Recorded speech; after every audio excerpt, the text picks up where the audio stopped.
What's up guys, it's Seth. Welcome back to another video. If you didn't know, I make a variety of videos about Clash of Clans and Brawl Stars, so if you're new here and you're not subscribed, make sure you subscribe so you don't miss any more of my videos. In this video, I'm going to be giving you a bunch of tips to help you keep your queen alive during queen charges. Now I'm going to break these tips up into three categories. The first category is what to do before your attack, which army should you bring, which troops should you bring. The next category is planning the attack when you're looking at your base trying to figure out where you're going to queen charge from, and then during the attack. During the attack is everything you're doing, dropping your spells, dropping your troops, all of that during your attack. So this video is probably going to be a bit longer than I originally planned, but I just kept thinking of more and more tips. So hopefully you'll stick with me. I'll try to get through it as quickly as possible. But let's start out with the first category. So before your attack, these are some of the troops you'll want to bring to help with your queen charge. First of all, a queen charge would not work without healers. So you want to bring 5 healers. If you bring 4 healers, your queen might not stay alive very long. So you want to bring 5 healers first of all. Next, you want to bring some rage spells. I usually bring 2 rage spells,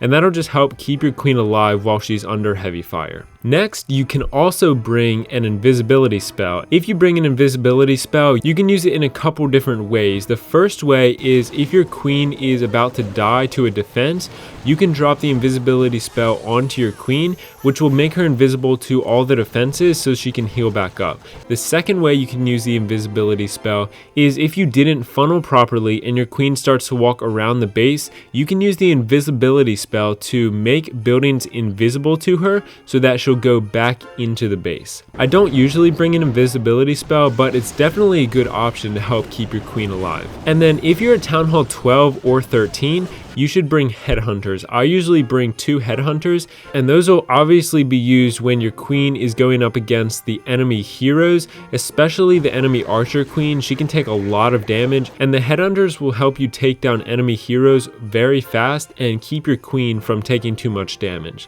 And then the final thing you want to bring in your army is Coca-Loons. So if you don't know what Coca-Loons are, it's basically you bring a couple balloons, and before you drop your healers, you want to drop your balloons so that they'll soak up any seeking air mines or anything that'll hurt your healers. So it's basically sacrificing a couple balloons instead of your healers, which is a good trade-off if you can catch some black mines. So when you're looking at the base you're going to attack and planning which side you're going to come in with your queen, here's a few tips that'll help you figure out which side you want to come from. So first of all, you want to look at the base, and normally you want to get as much value as you can, which means you want to take out the big buildings like scatter shots or expos or inferno towers or even the town hall or eagle artillery. But you don't want to just charge into the side of the base that has all the defenses. For example, if you're Town Hall 13 and there are 2 scatter shots on the same side of the base, you really don't want to charge into that side. Even though you could potentially take out both scatter shots, if the scatter shots both lock onto the queen, your queen is pretty much dead, especially if there are other defenses and buildings in the area where your queen will be distracted and won't be able to take out the scatter shots. So make sure you look at how many high damage dealing defenses are in the area and if it'll be too much for the queen to handle, and stay away from those sides of the base. You also don't want to charge into any single infernos that you won't be able to take out with your queen. So make sure it's 100% certain that your queen will be able to take out the single inferno before it takes out your queen.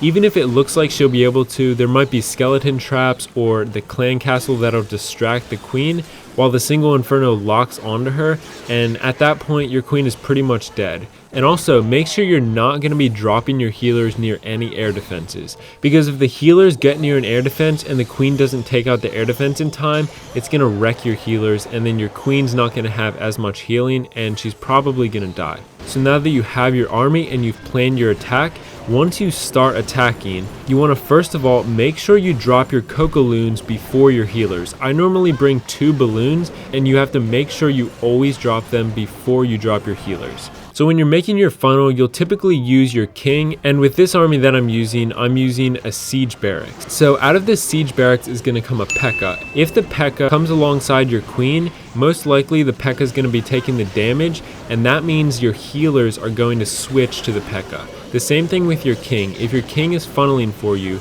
but he comes near the queen and he's taking a lot of damage, the healers are going to switch to the king. And you do not want that to happen, because that means the healers are going to be drawn further into the base than you want and potentially get taken out, and then your queen won't have any healers. So to avoid this, you can either try to make your king walk the opposite direction of your queen so that the healers aren't drawn to him. Same with the P.E.K.K.A. You want to try to make the P.E.K.K.A. walk away from where the healers will be.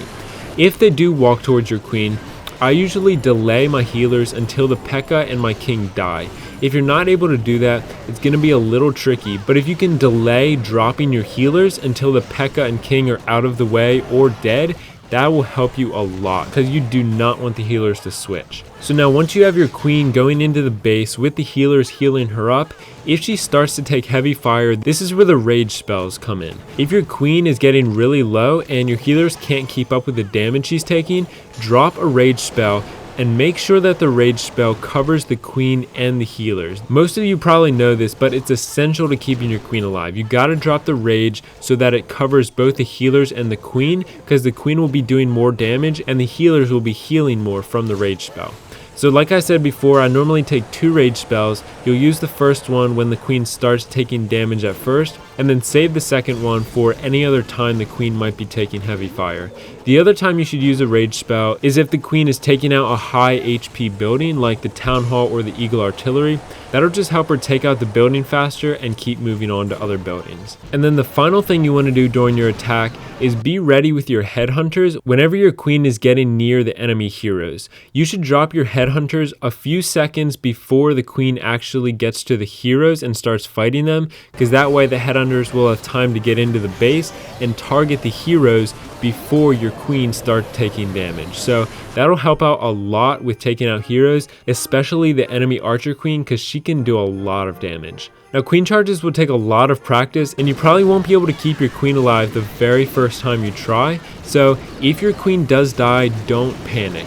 If you panic, then you're probably going to end up messing up the rest of your attack. So try to stay calm, and if you use all these tips, chances are that your queen got a lot of value, and it's a good chance you're going to do well on your attack. So if she dies, just move on with the next part of your attack, and don't worry about the queen dying. You'll get better at it as you practice. So if you found these tips helpful, don't forget to subscribe and click the like button. Let me know what you thought of this down in the comments, and let me know if there's any other tips that you would recommend doing during a queen charge. I also have a video where I had a bunch of tips that'll help you max out your account as fast as possible, and also another one that'll help you finish clan games as soon as possible. So go check those videos out. I'll have those linked in the description. But thanks for watching, and I hope to see you in the next video.